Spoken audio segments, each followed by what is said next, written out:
What's up guys, this is Nikita. Today I'm going to show you how to scan your notebooks where you keep your journals really quickly using a camera, some lighting setup, and processing everything to have your file sizes less than 10 megabytes per whole spiral notebook. It's really great. So here's the setup. You have a light that's shining down, you have a tripod stand over here that's being elevated, and I also put a bathroom rug. Put something that has a lot of contrast so that your spiral notebook, which is white, separates clearly from it. You're going to need that for post-processing of the image. The other things I'm using are this little clicker, this remote control, which I connect using Bluetooth to my cell phone, which is an Android phone. And every time I click a button with that remote control, it takes a picture. It makes it easy so I don't have to touch the phone nor the stand. Again, it's optional though. So let me zoom out. Let's see another view. That's how it looks from the side. And again, you'll see I have this little ball connection which rotates any direction you want. And I also have a cell phone, actually a holder right over here. Go forward. Again, that's the little ball connection. And we're done with the setup. That's how we're going to take the pictures. We hook the phone up right over here. So go ahead and take your pictures. Make sure your phone is close enough to take the whole page, and you'll have to take picture by picture. But it's pretty quick if you turn those pages relatively quickly and press that remote control button. Once you have your pictures done, put them in a folder. Like for example, I put mine over here. And pretty much that's how they're going to turn out. Something like this. They don't have to be perfect. The lighting doesn't have to be perfect, but it should be legible. Let's open one of the images. So when I zoom in, you see how zoomed out it is, and I have the carpet, a solid color, which is blue in the background. When I zoom it in, I can read that text. Once you have all these images taken, the next thing we're going to do is process them. You want to get a software called Riot.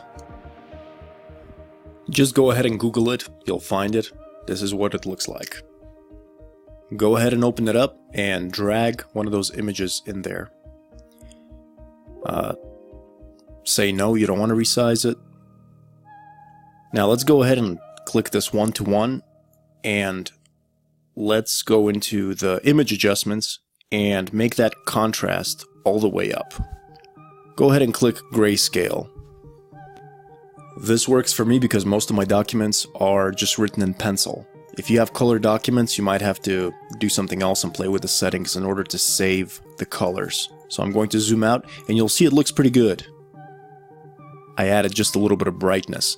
Okay, once you're done, go ahead and click Batch. It'll say it will need to unload the image, click Yes. So Riot is going to use all of those image settings we just made regarding the gamma and the brightness and the contrast, but it's going to apply it for all your files that you just made. At this point, you have a couple of options. You can rotate, you can flip, you can resize, you can compress. I don't want to rotate my image because it's already right side up, as you can see right over here.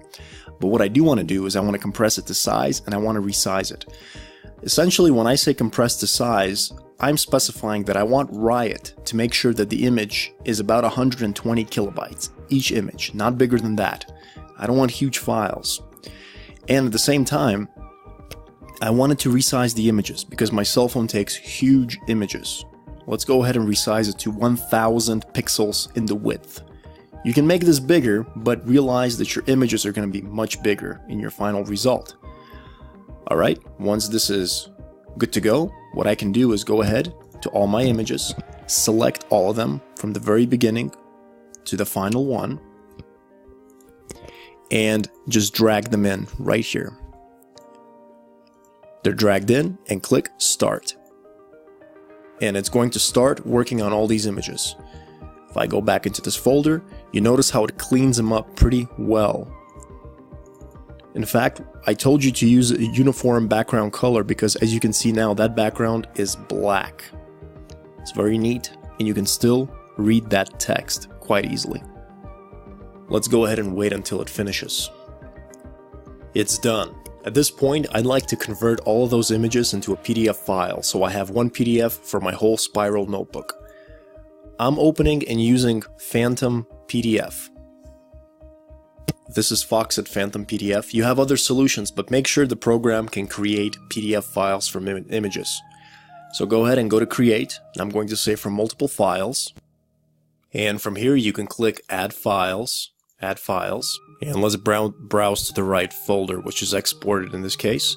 I'm going to select the first one, and I'm going to hold Shift and click on the last one to select all the files in between. Click Open. They're all open, and make sure you say Merge multiple files into a single PDF, and click Convert. Voila! There you go. Now you have a whole document scanned in one place, and everything looks pretty good. So what we're going to do is save this document. File, Save As. That's it, folks. If you have any questions, post them in the comments below.